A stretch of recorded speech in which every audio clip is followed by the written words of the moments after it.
የኢትዮጵያ ብሔራዊ ባንክ በፍራንኮ ቫሉታ ላይ ወጥ የሆነ አሰራር ለመዘርጋት ያስችለኛል ያለው አዲስ መመሪያ ባሳለፍነው ሳምንት አውጥቷል። ይህ መመሪያ ከግንቦት 21 ቀን 2018 ዓ.ም ጀምሮ ተግባራዊ እንደሚሆን መግለጹ የሚታወስ ሲሆን በዚሁ መመሪያ ዙሪያ ሙያ አስተያየታቸውን የሰጡን የፋይናንስና ኢንቨስትመንት አማካሪው መረድ ፍሬ ዮሐንስ የፍራንኮ ቫሉታ አዎንታዊ ጎን እንዳለ ሆኖ በጥንቃቄ ካልተመራ የጥቁር ገበያን ሊያበረታታ እንደሚችል ነው የነገሩን። ሀና አብደታነች ያነጋገረቻቸው። የኢትዮጵያ ብሔራዊ ባንክ በፍራንኮ ቫሉታ ላይ ወጥ የሆነ አሰራር ለመዘርጋት ያስችለኛል ያለውን አዲስ መመሪያ አውጥቷል። ባንኩ ባሳለፍነው ሳምንት ያወጣው የፍራንኮ ቫሉታ መመሪያ ዓላማው ኢኮኖሚውን ከህገ ወጥ የውጭ ምንዛሪ ዝውውርና ከህገ ወጥ የንግድ አሰራሮች መከላከል እንዲሁም ግልጽነትና ተጠያቂነትን ማስፈን እንደሆነ ተገልጿል። ለመሆኑ ፍራንኮ ቫሉታ ምንድን ነው?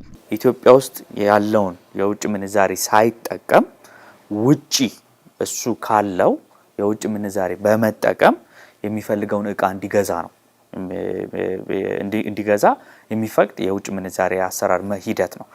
ይሄ ምን ያደርጋል ማለት ነው? ይሄ አስመጪ ኢትዮጵያ ውስጥ ኦልሬዲ የሚሮጠው ወይም ኢትዮጵያ ውስጥ ያለውን የውጭ ምንዛሪ ገበያ ውስጥ ያለውን ዶላር ወይም የተለያየ የውጭ ምንዛሪ ሳይነካ በራሱ ደብተር ላይ ያለውን ውጭ ምንዛሪ ብቻ በመጠቀም የሚፈልገውን እቃ እንዲያመጣ ያስደርጋል ማለት ነው። ይሄ አሰራር ያው ከገንዘብ ፍሰትም በተለይም ደግሞ የውጭ ምንዛሬም ከጥቁር ገበያ ማኳያ ያው በስነ ስርዓት ካልተያያዘ ትልቅ ኢፌክት ያመጣል። በዚህ አዲስ በወጣው መመሪያ መሰረት ፈቃድ ያላቸው አምራቾችና ኢንዱስትሪ ድርጅቶች፣ የውጭ ቀጥተኛ ኢንቨስትመንት፣ የዲያስፖራ ነጋዴዎች፣ ስትራቴጂካዊ ጠቀሜታ ያላቸው የልማት ፕሮጀክቶች፣ የግልና የቤት እቃ አስመጪዎች፣ ዲፕሎማቶች፣ መንግስታዊ ያልሆኑ ድርጅቶችና እርዳታ የሚቀበሉ የሃይማኖትና መንግስታዊ ተቋማት ተጠቃሚ እንደሚሆኑ ተነግሯል። ለኢንቨስትመንትና አምራች ዘርፎች ለኢንቨስትመንት የሚሆኑ የካፒታል እቃዎች፣ ማሽነሪዎች፣ መለዋወጫዎችና ለአምራች ኢንዱስትሪ የሚሆኑ ጥሬ እቃዎችን በፍራንኮ ቫሉታ እንዲያስገቡ የተፈቀደ ሲሆን የቴክኖሎጂ ቁሳቁሶች፣ የሶፍትዌር፣ የግብርናና የአገልግሎት ግብዓቶች እንዲሁም የታዳሽ ኃይልና የመሰረተ ልማት ፕሮጀክት እቃዎችም ተካተዋል። ከዚህ በተጨማሪ ለንግድ ትርኢቶች፣ ለኤግዚቢሽኖች፣ ለምርምርና ተያያዥ ዓላማዎች የሚገቡ እቃዎች ለውጭ ቀጥተኛ ኢንቨስተሮች፣ ለኤምባሲዎች፣ ለዓለም አቀፍ ድርጅቶች ለራሳቸው ፍጆታ የሚውል ነዳጅ፣ ለገንዘብ ነክ፣ ለፋይናንስ እንዲሁም ለምንዛሪ መረጋጋት ሲባል በኢትዮጵያ ብሔራዊ ባንክ በጊዜያዊነት ወይም በቋሚነት የሚፈቀዱ ሌሎች እቃዎችን በፍራንኮ ቫሉታ ሊገቡ የሚችሉ እንደሆኑ በመመሪያ ውስጥ ተጠቅሷል። የፍራንኮ ቫሉታ ስርዓትን ለመጠቀም የተለያዩ ምክንያቶች ሊኖሩ እንደሚችሉ የጠቆሙት የፋይናንስና ኢንቨስትመንት አማካሪው መረድ ፍሬ ዮሐንስ እንደ ኢትዮጵያ ያሉ ከፍተኛ ምርትን ከውጭ የሚያስገቡ ሀገራት የሚከተሉት አሰራር መሆኑን ተናግረዋል። ብዙ ጊዜ በተለይ እንደ ኢትዮጵያ ያሉ ታዳጊ ሀገሮች ከፍተኛ ኢምፖርት ወይም ከውጪ ከፍተኛ የሚፈልጉትን ሸቀጦችና አገልግሎቶች ኢምፖርት የሚያደርጉ ከሆነ ከፍተኛ የሆነ የውጭ ምንዛሪ ይጠቀማሉ አይደለ?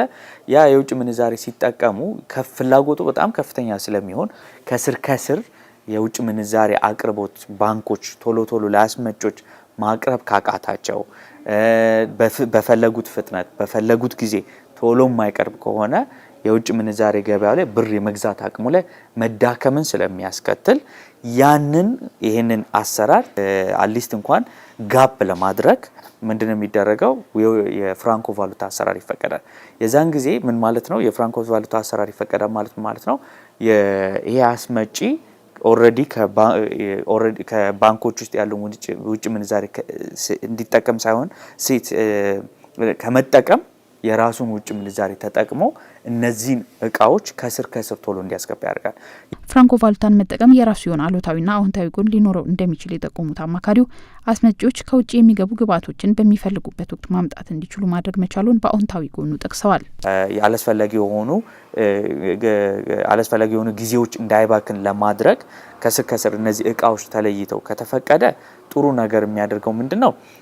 በተለይ እነዚህ ካፒታል ጉድሶች ማኑፋክቸሪንግ ኢንፑትስ የምንላቸው ለግብአት የሚሆኑ እቃዎችን በአግባቡ በስነ ስርዓት ወደ ገበያው አትሊስት መደበኛው የሆነ ውጭ ምንዛሬ ገበያን ሳንጠቀም እንደገናም ደግሞ ጫናም ሳይፈጥር እነዚህ አስመጪዎች አትሊስት እጃቸው ላይ ያለውን የውጭ ምንዛሬ በመጠቀም አትሊስት ገበያ ውስጥ ያለውን የግብአት እቃዎችን ኢምፖርት በማድረግ ፍላጎትን በአግባቡ ማድረስ ይቻላል።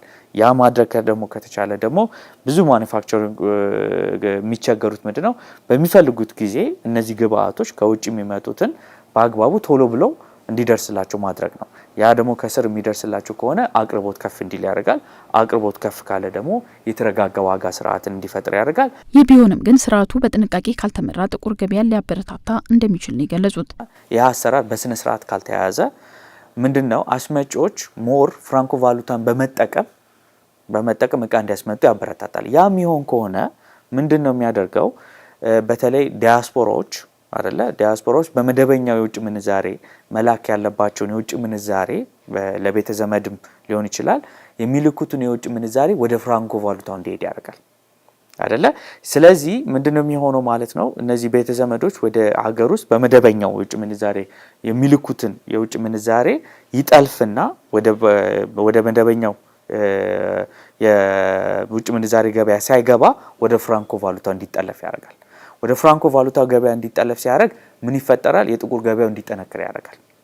ያ ደግሞ መደበኛው ውስጥ ያለውን የውጭ ምንዛሬ ዋጋ ተአማኝነቱን እየቀነሰ ይመጣና ፍራንኮ ቫሉታ ላይ ያለው ወይም በጥቁር ገበያ ላይ ያለው የውጭ ምንዛሬ ዋጋ በጣም ዋጋው ከፍ እንዲል ያደርጋል። ያ ደግሞ የውጭ ምንዛሬ ገበያውን ያውከዋል።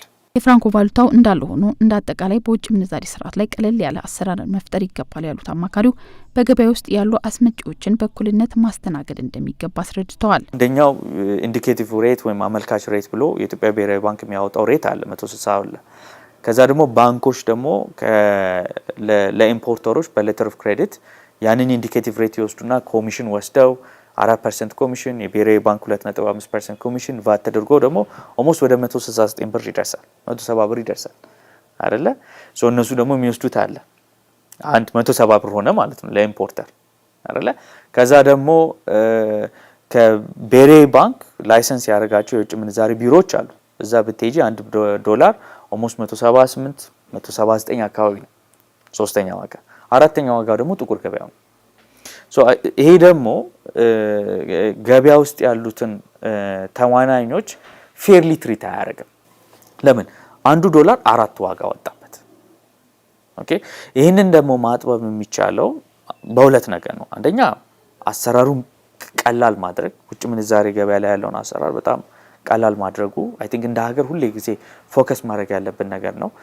የፍራንኮ ቫሉታ አጠቃቀምን የጉምሩክ ኮሚሽን በዲጂታል ስርዓት የሚቆጣጠረው እንደሚሆን የተነገረ ሲሆን በዚህ መመሪያ የወጡ ሕጎችን በሚተላለፉ ላይ የገንዘብ መቀጮ፣ እቃን የመውረስና የወንጀል ተጠያቂነትን ያካተቱ እርምጃዎች እንደሚወሰዱና መመሪያውም ከግንቦት 21 ቀን 2018 ዓ.ም ጀምሮ ተግባራዊ እንደሚሆን ተገልጿል።